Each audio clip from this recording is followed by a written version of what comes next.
to Reporter's Notebook, where we talk to the Washington Examiner's top journalists about the stories breaking on their beats. I'm Jim Antle. I'm joined today by White House reporter Katherine Doyle. Katherine, we've had a lot of focus, obviously, on President Biden recently, but there's somebody else who's pretty important in terms of 2024, and that's Vice President Kamala Harris.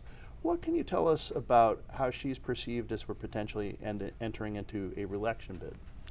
There's a lot of questions in the Democratic Party about what she's adding to the ticket and whether she'll be able to assert herself more within the White House and the Democratic Party more generally in the lead up to the election. It doesn't necessarily matter if she's on a ticket with Biden in the same way that it would if there was an open field, but there are still questions about what exactly she brings and what her future political prospects will be post a Biden presidency. Mm-hmm. There's a lot of concerns that if Biden wasn't going to run, that maybe Harris wouldn't be ready to step into the breach as the nominee. That's the question, and that's some reporting that was in the New York Times this week, where they cited multiple people relaying former Secretary of State Hillary Clinton saying as much, as well as many other Democrats, some inside the White House, others on the Hill, and in the party more broadly, questioning her political acumen and whether she really has the ability to clear the field and then to win an election, assuming she's able to get that far. I mean, if there's anybody who's an authority on clearing the Democratic field and helping the Democrats get into the White House, it's certainly Hillary Clinton. So Vice President should be a little bit worried. She's had her attempts at it, and so she knows exactly what she's talking about. That's true. I guess that's right. So on the other side of it, obviously former President Donald Trump is, as we're filming this, the only declared major candidate, but he's about to get some company, or we think he's about to get some company, depending on what you think of this upcoming special announcement. There's an announcement from his former UN ambassador, Nikki Haley, the former governor of South Carolina, on Tuesday. She'll be attending an event hosted by her political action committee in her state, in Charleston, and the expectation is that that's the point at which she's going to enter the race. She broached the issue with former President Trump very recently, according to his comments on the radio and to reporters, saying that, you know, she was, according to him, he gave her his blessing to challenge him in a primary race, despite the fact that she'd promised long ago not to do so. Mm-hmm.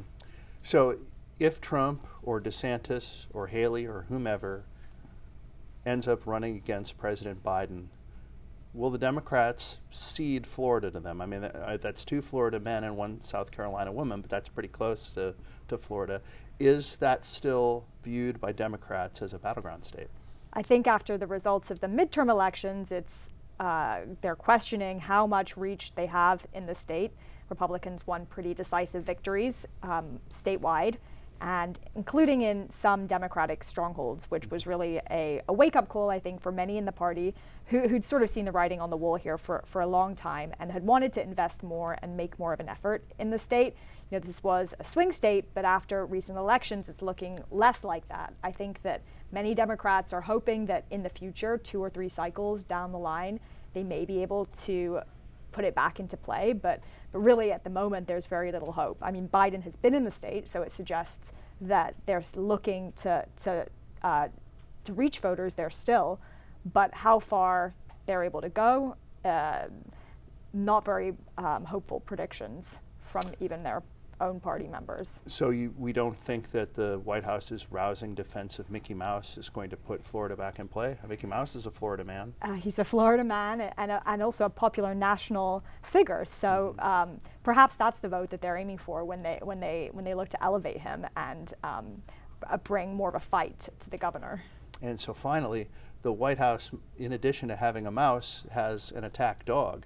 There's been sort of a new strategy from the White House in terms of both defending the president on things like the classified documents controversy and also defending him from these new Republican-led House committees that are doing investigations.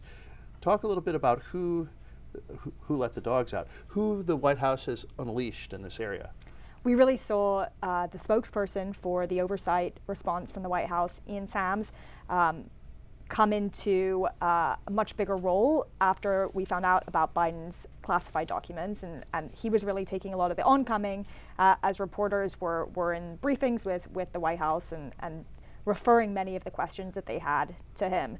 Now he's pushing back against Republicans in Congress who are investigating some of the issues that they see within the government of bias that have perhaps affected how the government does its business and how it goes about pursuing cases in the national interest. Mm-hmm. And so, given all of this, the White House Rapid Response Team led by Sam has said that there's a new McCarthyism on Capitol Hill. Does he mean Joe or Kevin? It's a great question. I think that he's probably trying to loop them into one. These are two McCarthys that loom large in Washington, and this allows him to joke about or to bring the two together in a story that allows them to push back and denounce what Republicans are trying to look at. Double McCarthy. Double McCarthy. Thank you, Katherine.